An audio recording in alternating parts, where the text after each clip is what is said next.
Bismillahirrahmanirrahim. Assalamualaikum warahmatullahi wabarakatuh. Waalaikumsalam warahmatullahi wabarakatuh. Alhamdulillahirabbil alamin wa bihi nasta'in wa ala umurid dunya waddin.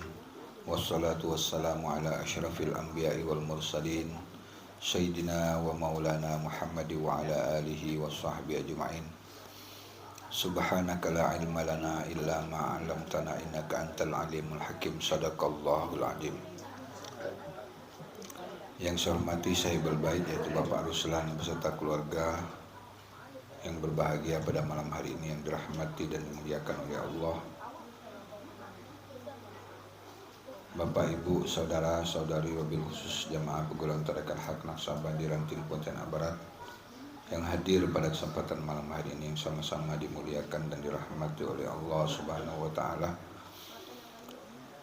Pertama dan yang paling utama, marilah kita memanjatkan puja serta puji syukur kita kepada Allah Subhanahu wa taala, yang mana dengan limpahan rahmat, karunia, hidayah serta inayahnya sehingga pada malam hari ini, malam yang penuh dengan keberkahan, kita dapat hadir kembali berkumpul bersama-sama melaksanakan kegiatan rutinitas kita setiap malam Kamis, walaupun tidak seperti dulu ya, setiap minggu. Tapi harapan kita, walaupun memang perjumpaan kita ini dalam satu bulan hanya 2 kali, harapan kita mudah-mudahan pertemuan yang kita laksanakan ini selalu dalam naungan rahmat, ridha, berkah daripada Allah Subhanahu wa taala. Mudah-mudahan keistiqamahan selalu menyertai kita semua. Amin ya rabbal alamin. Tak lupa salawat juga teriring salam tetap selalu tercurahkan ke junjungan alam, junjungan baginda Nabi kita Muhammad sallallahu alaihi wasallam, kepada ahli keluarga beliau, kepada para sahabatnya, kepada pemimpin-pemimpin muslim, sehingga sampailah kepada kita pengikutnya yang setia ila yaumil qiyamah. Bapak, Ibu, saudara, saudara rahimakumullah, pada malam hari ini bingung ya tema apa yang mau kita bahas nih, karena udah banyak tema nih. Tapi saya ingin mengingatkan kembali atau mengulang-ulang kembali tentang sebuah hadis Nabi. Di sana Nabi menjelaskan, innamal a'malu binniyat wa kulli imri'in ma nawah. Segala sesuatu itu harus wajib diawali dengan niat ya, dan seseorang akan mendapatkan sesuai dengan apa yang diniatkannya ya.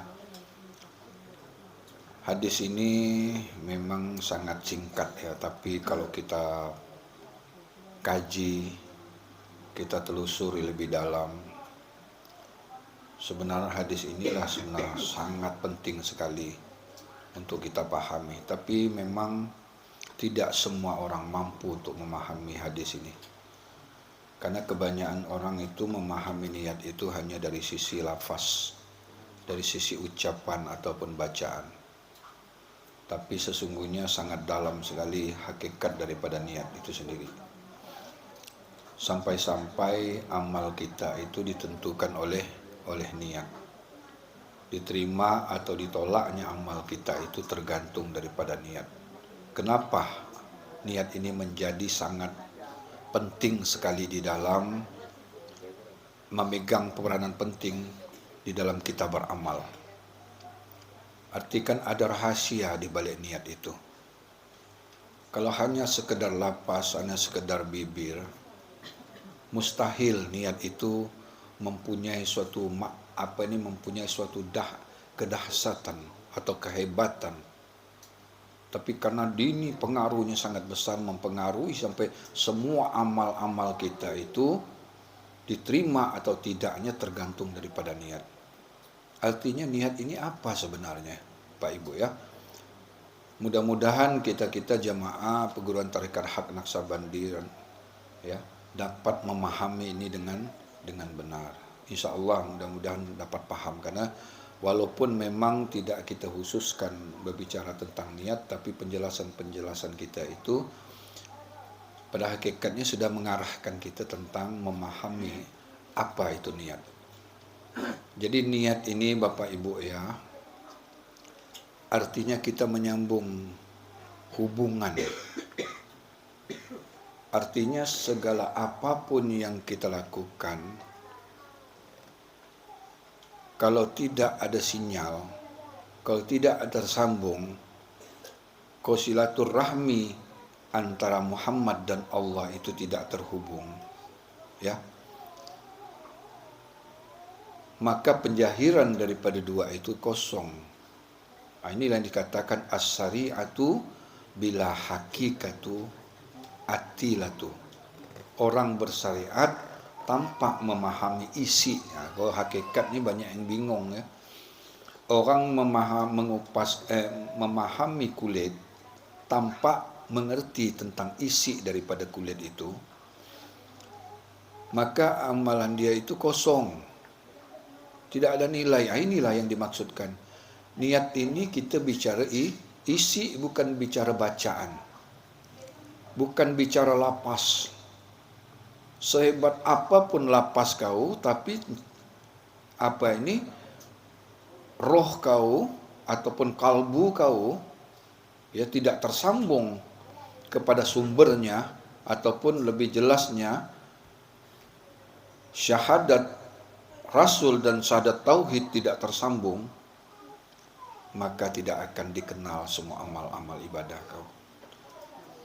Kenapa ini sangat penting sekali niat ini? Karena ada Rasul, ada utusan Allah di dalam diri insan ini. Ya.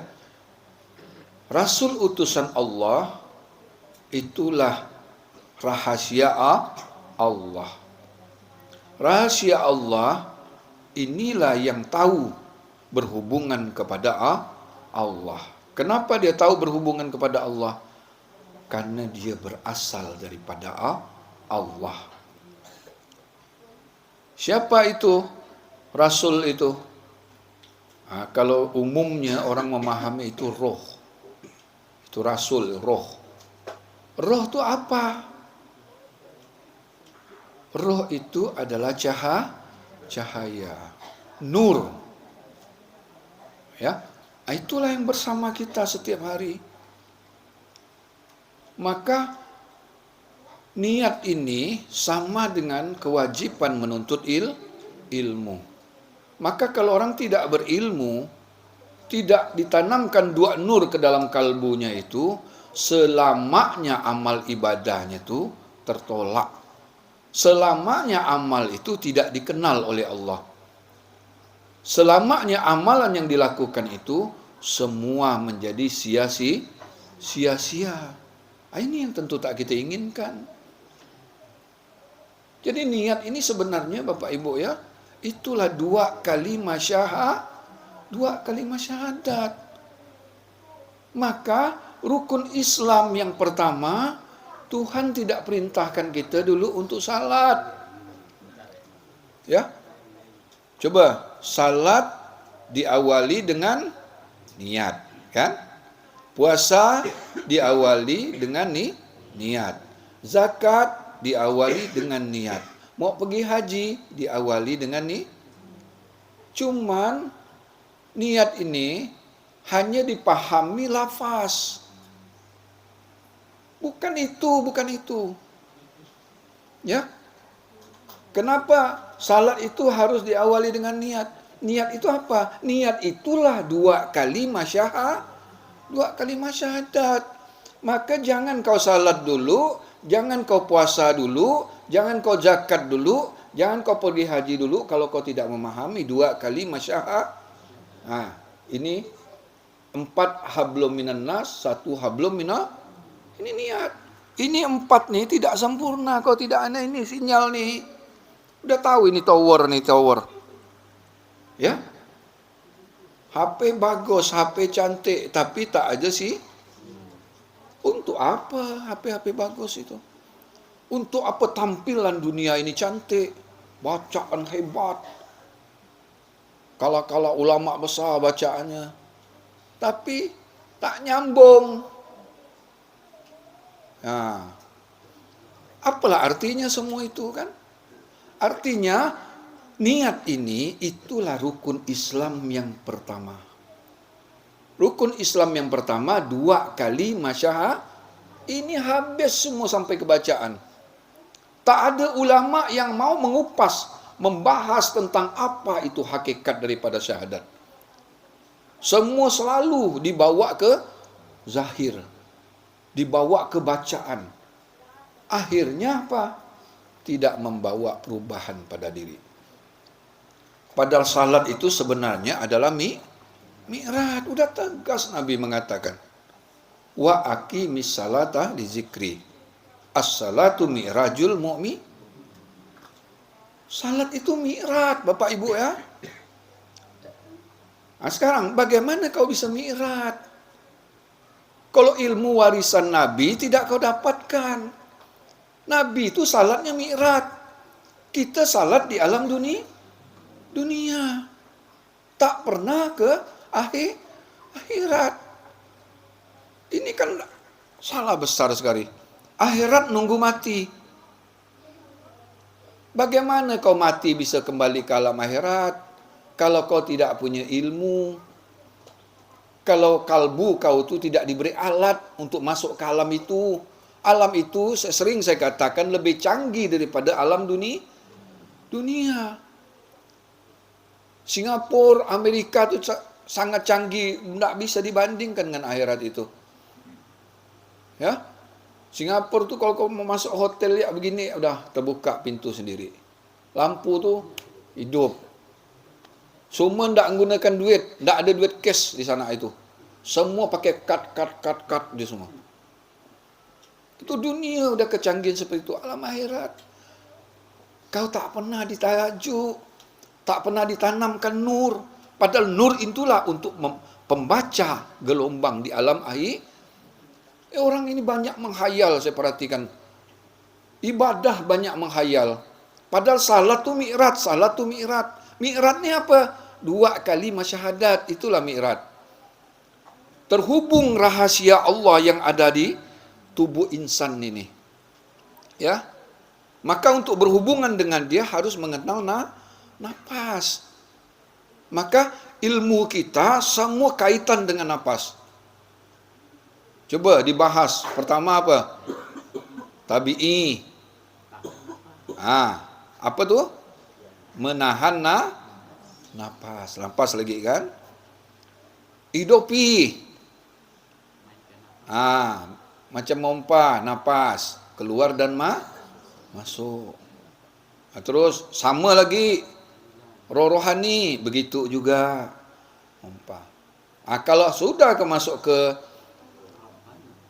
Rabbani, dia bernafas, cuma nafas sudah di dalam. Sudah kenal di sumbernya itu. Jadi nafas ada di balik napas ada hakikat napas. Hakikat napas itulah rahasia diri kita. Nanti semua yang bernapas, ya kan, akan kullu nafs. Coba lihat, kullu nafsin jaikatul maut. Roh tak pernah mati, Bapak Ibu. Tak ada mati, roh itu baka kekal. Kenapa? Roh itu ada hadir daripada Tuhan.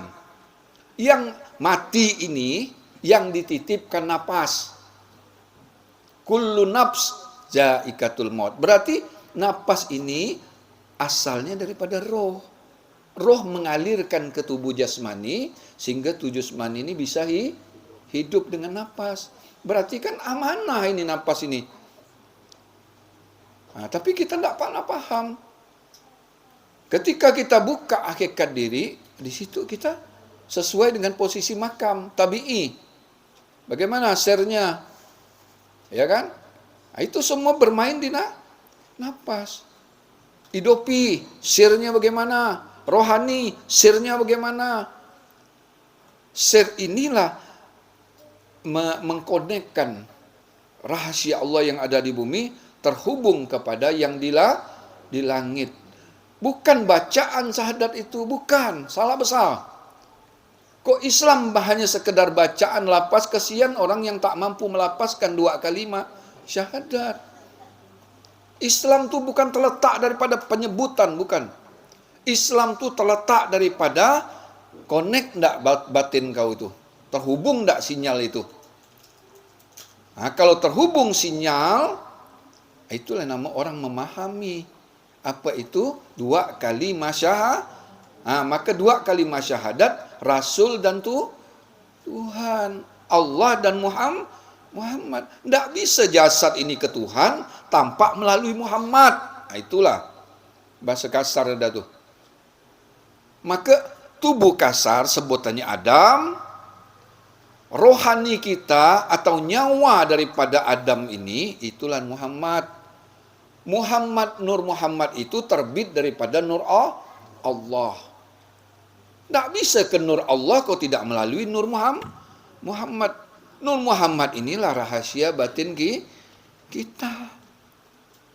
Maka ketika kita buka hakikat diri, kita sudah bicara isi. Kupas dulu kulit ini. Kan ketika kita mengupas kulit, kita sudah mati sebelum mati. Ada mati sebelum mati, ada mati setelah mati, ada mati di dalam mati. Mati sebelum mati, kita kan ibadah ni, saya sering katakan, ibadah orang yang sudah ditanamkan nur itu, ibadahnya di akhirat, bukan di alam dunia. Maka kok akhirat itu, indah perjalanan itu. Zikir itu akan terasa berbeda. Ya, lihat zikir-zikir orang yang batinnya kosong, yang tak ada ilmu tu. Hanya habis di luar saja. Tapi tak ada zuknya, tak ada nyamannya di zikir itu. Kenapa? Dia kulitnya tak dibungkus, tak dikupasnya. Tapi dia paham kalau mau makan apa pun, semua harus kupas kulit. Karena yang nikmat tu isi. Isi itu cahaya, Bapak Ibu ya. Ini kita bahasa belak-belakan. Isi itu cahaya. Cahaya itulah hakikat diri kita. Cahaya itulah rohani. Rohani ini ditiupkan. Siapa yang meniupkan? Allah itu yang meniupkan. Wa nafaha fihi minar ruh. Aku tiupkan milikku. Berarti dia berasal daripada Bagaimana kau nak ke Tuhan tak nak mengenal dia? Kan? Apa isi roh itu? Itulah 2 kalimat syahadat. Itulah isi roh. Roh ini penjahiran daripada Allah dan Muhammad. Zahirnya Allah dan Muhammad menjadi rohani kita. Rohani inilah yang bersama dengan tubuh jasmani. Yang satu hidup di alam dunia, yang satu di alam akhirat. Yang satu mengalami mati, yang satu tidak akan pernah mati. Maka yang dialirkan yang hidup itu kepada yang mati, itulah disebut amanah. Ya, napas itu amanah. Karena yang dipanggil bukan roh. Roh tak pernah mati. Dia tetap ada di alam dia. Maka semua manusia yang hidup di alam dunia memiliki roh. Tapi tidak semua manusia mengenal apa itu roh. Bagaimana roh ini bisa kembali kepada Tuhannya? Dia harus diberi alat dulu. Ya.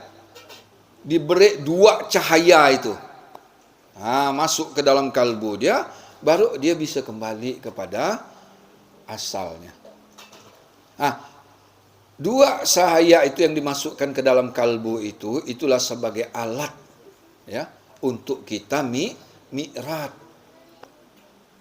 Itulah untuk alat kita bisa membuka hakikat diri sehingga terpandanglah rahasia yang ada pada diri jasmani. Setelah hadir kalbu, tersambung dia, terhubung 2 kalimah itu, nur Allah dan nur Muhammad, tersambung dia, sudah, jangan lagi ada yang lain.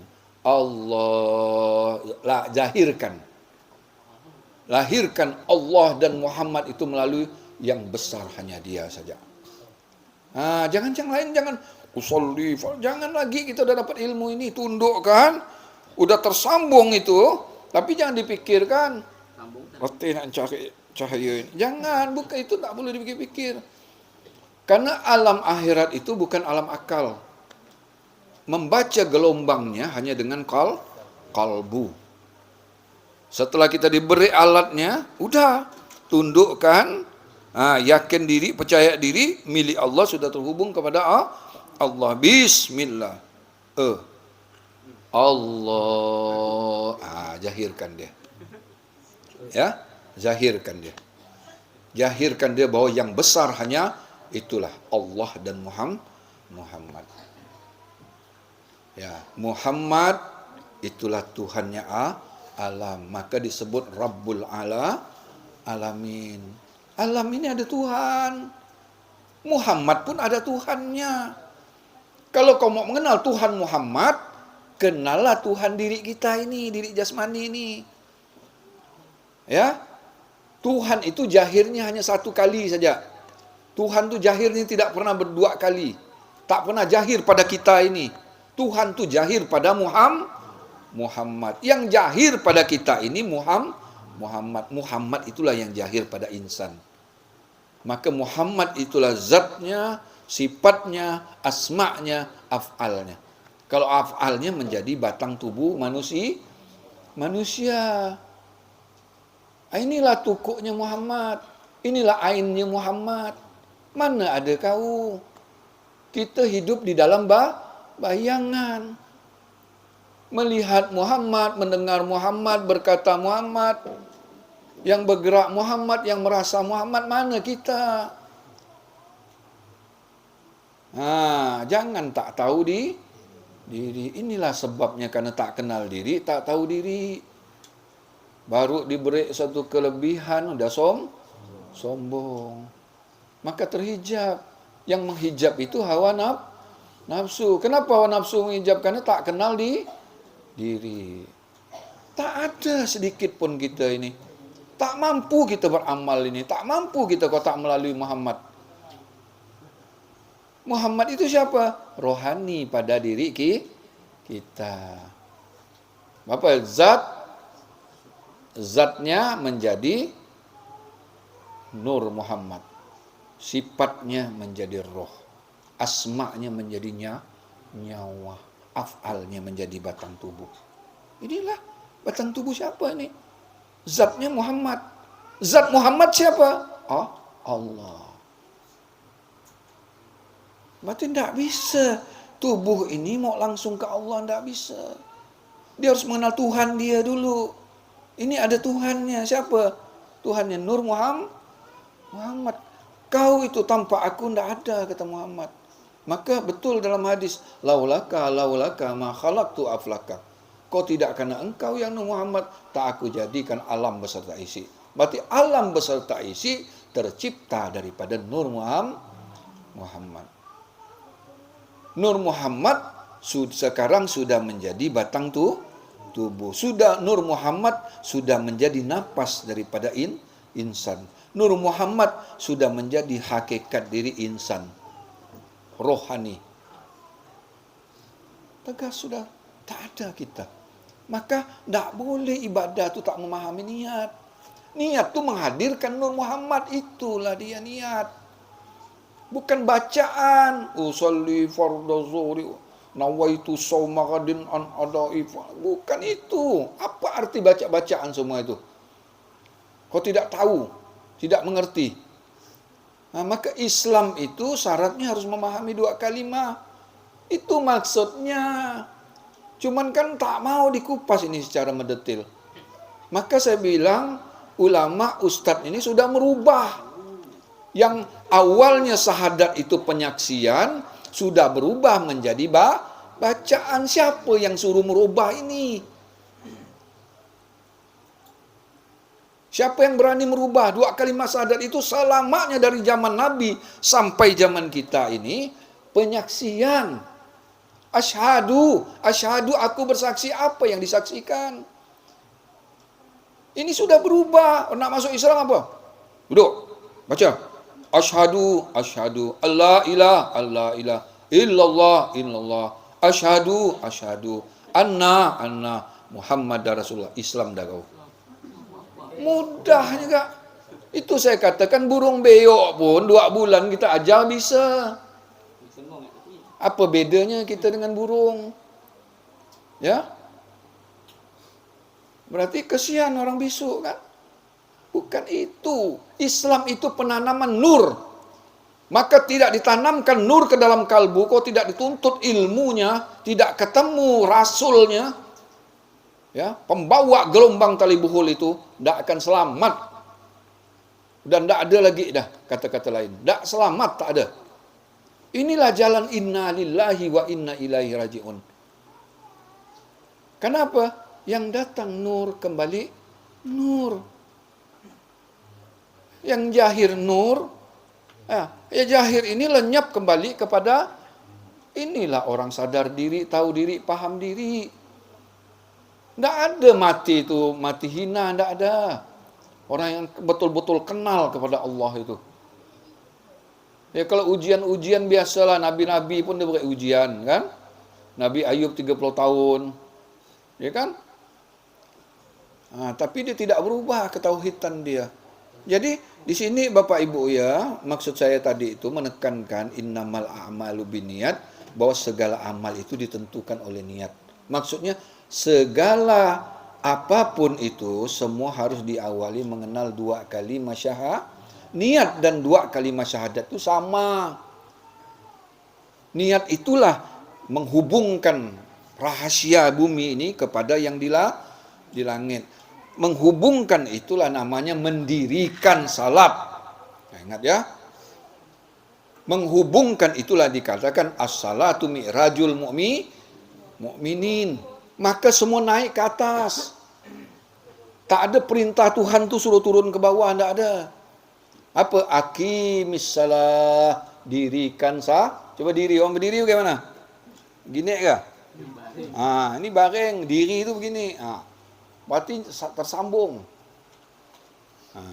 Aqimis salah. Apa lagi itu? As-salatu mi'rajul mu'minin. Mi'raj tu ke mana? Ke atas. Apa lagi itu?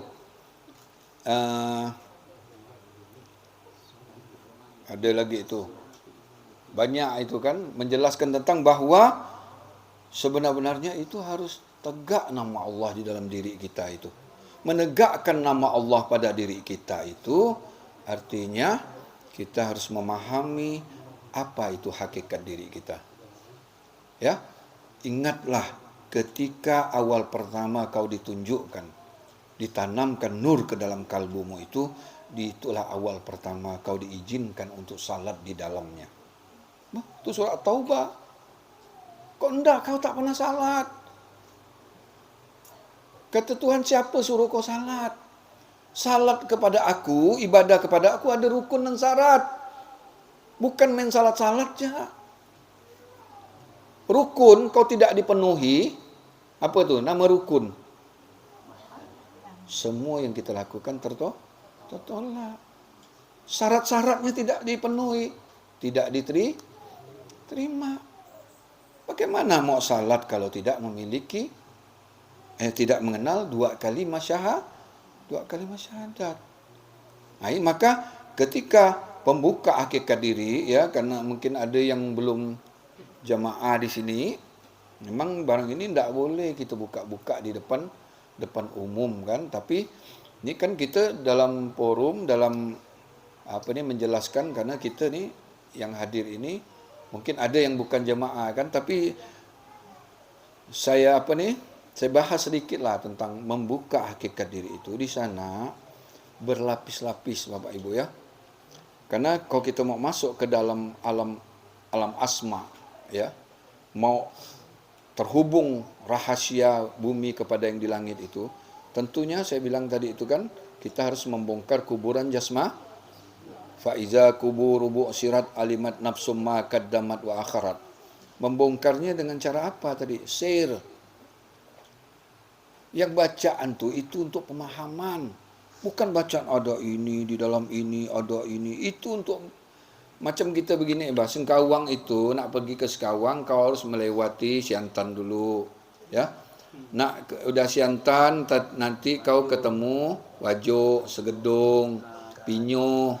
Ya, itulah ya. Pinyo nanti kau ketemu Sungai Raya, apa kan? Sungai Duri, macam-macam kan? Nanti baru kau sampai ke Singka. Itu penjelasannya.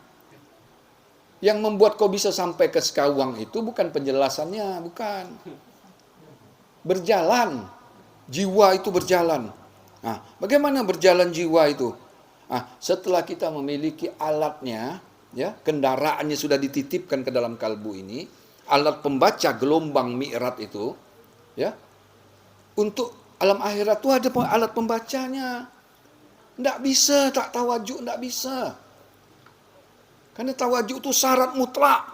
Penanaman nur itu syarat mutlak. Tak bisa kau sampai nur Allah, kau tidak melalui nur Muhammad. Maka ditanamkan itu melalui sir. Maka pembuka hakikat itu sir. Ya. Kalau kita apa misalnya. Kan. Tapi kita udahlah, kalau kita ketika mau zikir, jangan pula begini-gini kan. Artinya kita paham bahwa untuk menyambungkan itu bukan kita mengingat baca-bacaan itu, bukan. Maka saya katakan niat itu bukan bacaan. Itu petunjuk jalan. Ya. Yang dijelaskan Pak Guru itu petunjuk jalan untuk memudahkan jamaah ini memahami inti daripada niat. Maka ada ini di dalam ini. Ini jamaah semua dah ya? Adakah yang tidak? Tidak, berarti tak bisa kita jelaskan. Ada ini, berarti ada yang kasar ini. Dalam kasar, ada lagi tubuh yang di dalam tubuh ini ada tubuh lagi kan? Itu kan penjelasannya. Sebenarnya jalan sirkan napas itu sesuai dengan posisi kita. Tabi'i apa? Nahan napas.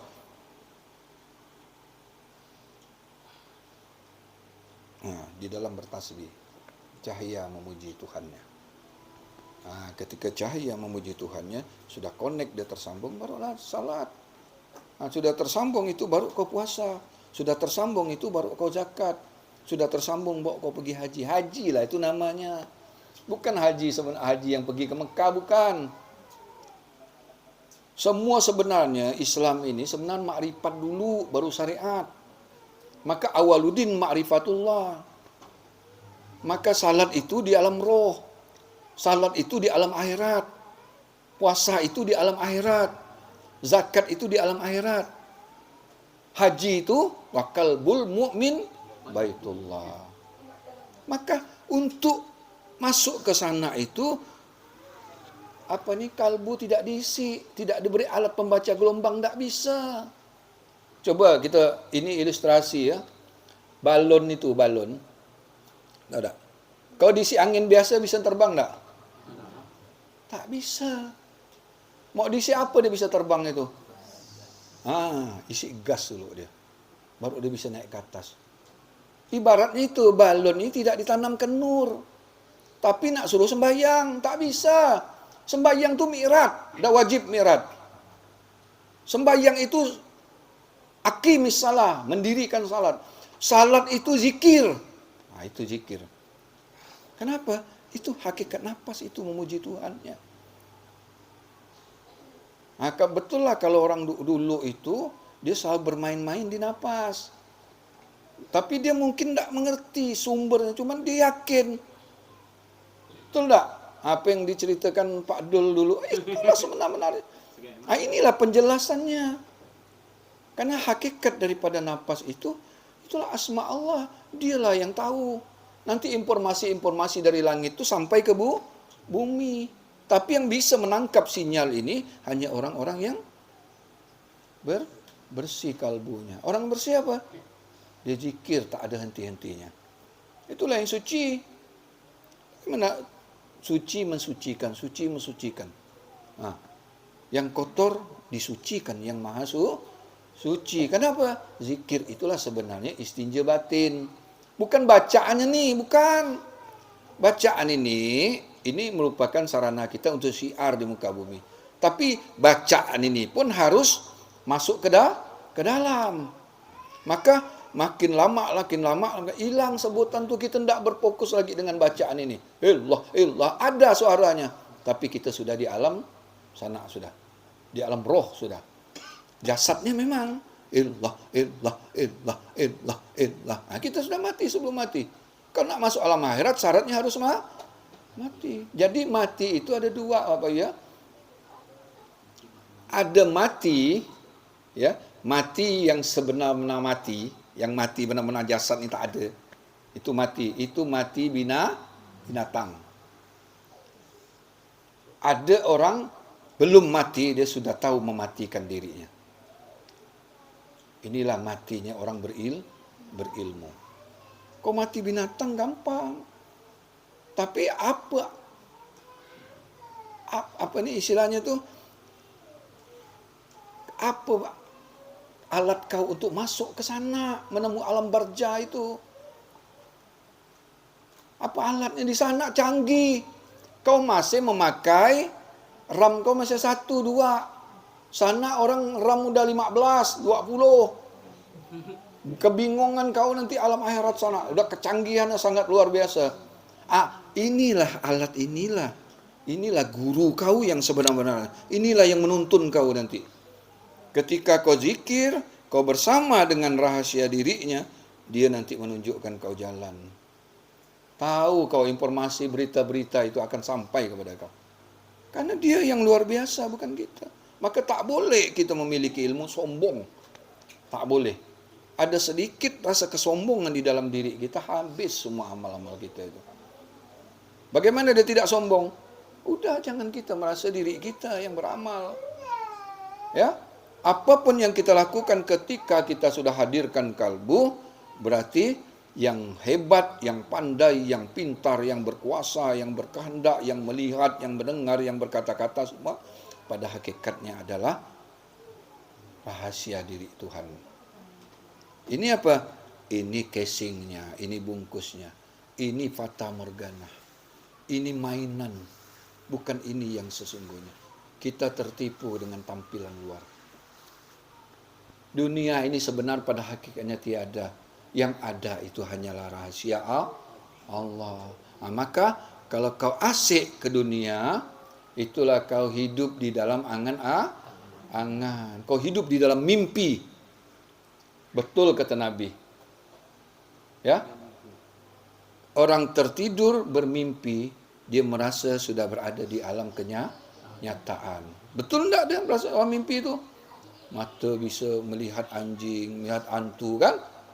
Berarti panca indera berfungsi kan? Berfungsi dia.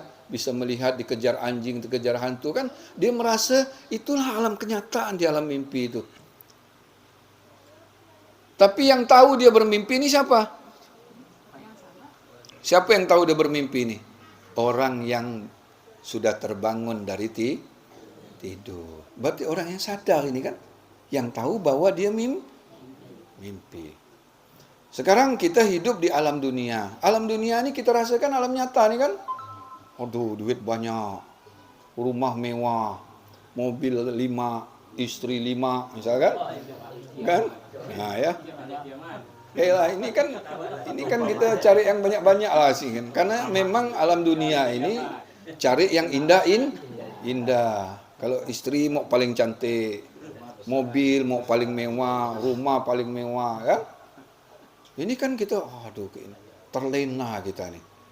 Padahal, kalau kau masuk nanti di alam barzah, kubur, rupanya dunia itu alam hayalan, hayal mimpi. Sama seperti kau tidur tadi itu. Setelah kau terbangun dari tidur, rupanya aku ni ditipu mimpi aku ni. Yang aku mimpi dapat duit banyak itu, yang aku dulu pandai bawa mobil apa kan. Kan kita belum pandai bawa mobil, bawa angan-angan nih. Tahu-tahu mimpi pandai mobil. Tapi bangun dari mimpi, mobil apa yang pandai aku bawa nih? Nipu semua dulu. Betul kan? Karena ini pengalaman, kita pernah merasakan seperti itu. Pernah dapat duit banyak aku. Ada orang berikan duit banyak nih. Wah, senang rasa nih. Tahu-tahu bangun dari tidur, mana duit ini? Tertipu oleh mimpi.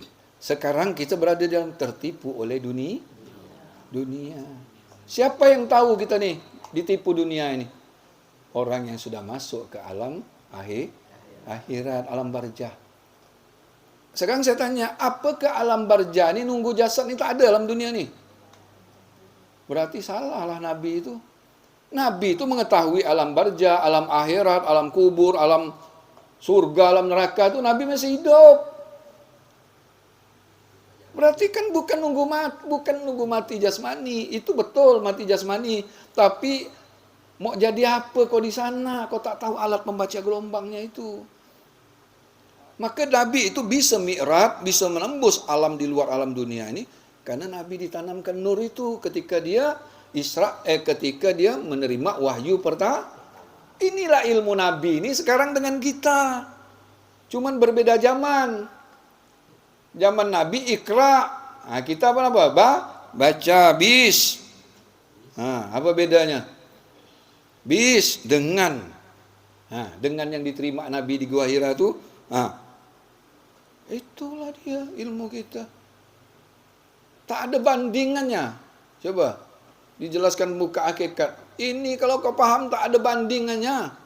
Tak ada yang berani bisa melawan kekuatan kau. Kau kumpulkan pasukan-pasukan jin setan yang paling hebat, paling tinggi dunia.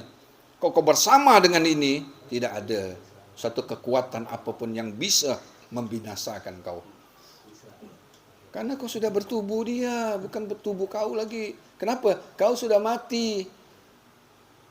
Jasad kau sudah dipakai, dipinjam. Tak ada lagi tubuh kita ini. Kenapa? Melihat dia, mendengar dia, berkata dia. Cuman untuk alam dunia memang dia harus jahit, harus nyata. Tapi nyata bukan nyata kita. Maka syariat kita, syariat tu Allah. Hakikat kita, hakikat tu tarekat kita, tarekat tu hakikat kita, hakikatullah. Ma'rifat kita, ma'rifatullah. Semua kembali kepada Allah. Kembali kepada Allah melalui Rasul utusannya. Utusannya di dalam diri kita namanya Nur Muhammad. Ketika Nur Muhammad itu mencari seorang pembawa gelombang tali buhul, namanya wali. Ya, namanya wali yang mursi. Berarti wali yang mursidani apa tuh? Zahirnya wujud Nur Muhammad. Kau tak ketemu dengan dia itu, tak bisa kau mengabdi. Bagaimana kau mau beribadah kepada Allah? Ibadah itu apa saya tanya artinya? Wa ma khalaqtul jinna wal insan illa tidak aku wa ma khalaqtul jinna, tidak aku jadikan bangsa jin dan manusia kecuali untuk mengabdi. Bagaimana kau mengabdi kepada Allah? Allah bukan sesuatu, bagaimana cara mengabdinya? Sedangkan mengabdi, kata-kata mengabdi itu harus nyata pengabdian itu. Kepada siapa pengabdian itu? Kepada orang yang kita terima ilmu ini. Kau mengabdi kepada dia sama kau mengabdi kepada Allah. Aku sudah nyata melalui seorang wali yang mursyidah itu. Itu nama pengabdian. Pengabdian kau curahkan semua. Pikiran kau, keinginan dia, visi misi dia, ikuti. Ya. Itu namanya mengabdi. Kau mengabdi kepada seorang guru sama kau mengabdi kepada Rasulullah. Rasulullah yang bukan nabi itu namanya Rasul Muhammad. Fisiknya Nabi Muhammad, isinya Rasul Muhammad. Kau mengabdi kepada Nabi Muhammad sama kau mengabdi kepada Rasul Muhammad. Kau mengabdi kepada Rasul Muhammad sama kau mengabdi kepada Allah. Tidak bisa kau mengabdi kepada Allah tanpa mengenal yang jahirnya Allah di alam dunia. Maka apa dijelaskan dalam Al-Quran? Kalau kau buta di alam dunia, di akhirat kau lebih buta, bahkan kau tersesat. Kau tak akan merasa nikmat surga di akhirat tanpa kau temukan dulu surga di alam dunia. Mana surga di alam dunia itu? Carilah gurunya. Maka adabkan wajah-wajah. Mengabdilah kau. Mengabdi itu mengabdi kepada guru. Baru bisa mengabdi kepada Allah. Karena tidak mungkin kau paham tentang ini. Tidak mungkin kau ngerti apa 2 kalimat syahadat itu kau tampak melalui seorang guru. Kau kira 2 kalimat syahadat Tuhan sekedar bacaan? Itu penanaman nur itu bukan mudah. Seorang guru itu memasukkannya ke dalam kalbu kita yang sudah gelap itu.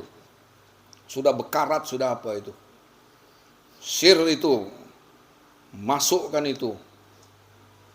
3 huruf itu ke dalam kalbu kita. Ya, tahu kan 3 huruf kan? Ada Allah, ada Jibril, ada Muhammad. Itulah kitabullah. Itulah pegangan orang berilmu. Itulah Allah membimbing manusia melalui kitabullah itu. 3 huruf itu tertanam ke dalam kalbu itu. Itulah nur kitab. 3 huruf itu. Ada apa? Udah yang paham dah kan? Allah, Jibril, Muhammad. Baru itulah kitabullah. Ditanamkan nur itu, bukan nyaman. Kita pengorbanan sedikit pun tidak mau untuk guru kita misalnya. Kau dapat ini, paham ini dari mana? Bisa kau balik ke Tuhan, innalillah, kau tak ada seorang guru penunjuk jalan. Kau nak pergi Sekawang ya, kau belum pernah, kau cari orang dulu untuk menunjukkan jalan. Sementara kau nak balik ke alam yang dahsyatnya jauh lebih tinggi. Yang di sana alam kenyataan daripada alam dunia. Tingkat kesadaran lebih sadar dari lagi alam dunia. Akhirat itu. Tapi orang yang menunjukkan kau untuk masuk ke alam yang indah, nikmat, tidak pernah kau dengarkan nasihat dia, bimbingan dia. Inilah maksud Bapak Ibu, mengabdi itu mengabdi dengan guru. Karena Tuhan, bagaimana kau nak abdikan Tuhan? Tuhan bukan makhluk, bukan sesuatu. Kok ada kata menyembah, mengabdi, itu namanya kita mengabdi kepada seorang guru sama kita mengabdi kepada Allah. Kaitannya ke sana. Karena Allah, Muhammad, Adam. Siapa Allah ini? Zahir menjadi Muhammad. Siapa Muhammad? Zahir menjadi Adam. Adam inilah guru. Wali kau dulu namanya Nabi. Nabi sudah tidak ada lagi. Sekarang berubah menjadi al-ulama warasatul anbi. Ulama itu pewaris para Nabi. Ulama pewaris Nabi ini disebut dalam Al-Quran wali yang mursida. Wali pembawa gelombang tali buhul. Maka tak ketemu guru. Zahir tak akan pernah ketemu guru batin. Kau tak ketemu guru batin alamat, kau tak akan pernah bisa kembali kepada Allah. Maka ada rasa syukur kita. Kenapa di Kalimantan Barat ada diberikan ilmu ini yang sangat dahsyat. Padahal sudah banyak kita belajar hanya sekadar teori semua itu. Teori-teori sih luar biasa. Ini. Tapi bagaimana teknik menembusnya itu? Itu yang tak pernah didapatkan. Tahu, ini yang depan kita nih. Inilah meliput, inilah dia. Bagaimana kau nak masuk ke sini? Kau tak ada ilmu. Teori banyak yang hebat, tapi prakteknya ini. Maka Islam itu full praktek. Praktek itu membuka hakikat diri kita itu. Yang ada di dalam diri jasmani ada rahasia Allah. Setelah kita bongkar kuburan jasmani, nampaklah rahasia Allah yang ada pada diri jasmani ini. Baru kita bisa menemukan yang dikatakan niat yang sesungguhnya. Baru kau berniat. Baru amal-amal yang lain akan diterima oleh Allah. Ini ya, sudah kita berubah ya. Jangan niat itu terpengaruh aku macam mana ya aku ni. Bab datuk nenek aku dulu ngajar kan puasa tu nawaitu sauma ghadin an ada'i. Tak nyaman rasa aku tak baca itu. Udah. Berarti kau tu belum paham dengan ilmu yang kau dapatkan. Inilah di sini malam ini kita jelaskan supaya jamaah-jamaah ini mengerti apa itu niat. Niat itulah 2 kalimat syahadat. 2 kalimat syahadat itulah rukun Islam yang pertama. 4 rukun sebelumnya kalau tidak memahami 1 rukun ini, yang 4 rukun itu tertolak. Karena begini dia. Yang 4 hablum minan nas, yang 1 hablum minah. Maka tangan ini Tuhan jadikan punya arti, punya makna. Kenapa tidak begini semua? Kenapa dia begini? Tidak begini semua. Gini kan? Ini salat, puasa, zakat, haji. Ini syahadat. Syahadat tegak lurus. Berarti kita buka hakikat tu tegak lurus nama Allah. Itulah hakikat diri kita. Bismillah. Hubung dia kepada Allah. Jangan ikut jangan ya. Sesuai dengan makam kita. Tapi Allah tu tapi kan itu Allahu wa wahidul qadim syirullahul batin. Maka Allah itu ada di dalam rahasia batin kita. Kalau kau hidupkan namanya, kau hidup bersama Allah. Karena nama dan pemilik nama tidak pernah bercerai. Satu, dua sebutan tapi hakikatnya satu. Siapa Allah itu? Itulah Muhammad. Siapa Muhammad? Itulah Allah. Cuman tajallinya saja yang berbeda. Pertama namanya Allah, zahirnya bernama Muhammad, zahirnya Muhammad bernama insan. Habis kan? Mana kita? Kita tidak ada. Yang ada adalah la maujudun illallah. Saya rasa ini dululah penjelasan singkat. Mudah-mudahan ada manfaatnya untuk kita semua. Mudah-mudahan kita dapat memahami penjelasan ini sehingga tidak ada lagi rasa ragu-ragu di dalam kita membuka hakikat di diri. Karena rusaknya jemaah ni karena tidak paham pembuka hakikat ni. Ya, tunduk-tunduk ya apa yang tak ada pengupasan secara mendetil. Tunduk ujung-ujung dibacanya tu aduh ini orang udah berdiri dia belum selesai aku ni lupa aku tang bagian yang ini. Ada gilang-gilang apa tu ya setelah itu tu ya. Tunggu lu ambil buku lu. Ini yang buat rosak bukan itu. Itu udah paham kita jalan Sengkawang ni kau harus lewat lewat apa? Lewat Pinyu. Lewat Sungai Duri. Gitu maksudnya. Udah kau tahu dah. Tapi bergeraklah kau, berjalanlah gitu. Ya. Saya rasa anda dapat saya sampaikan, mudah-mudahan ada manfaatnya untuk kita semua. Akhir kalam, wabillahi taufiq wal hidayah. Assalamualaikum warahmatullahi wabarakatuh.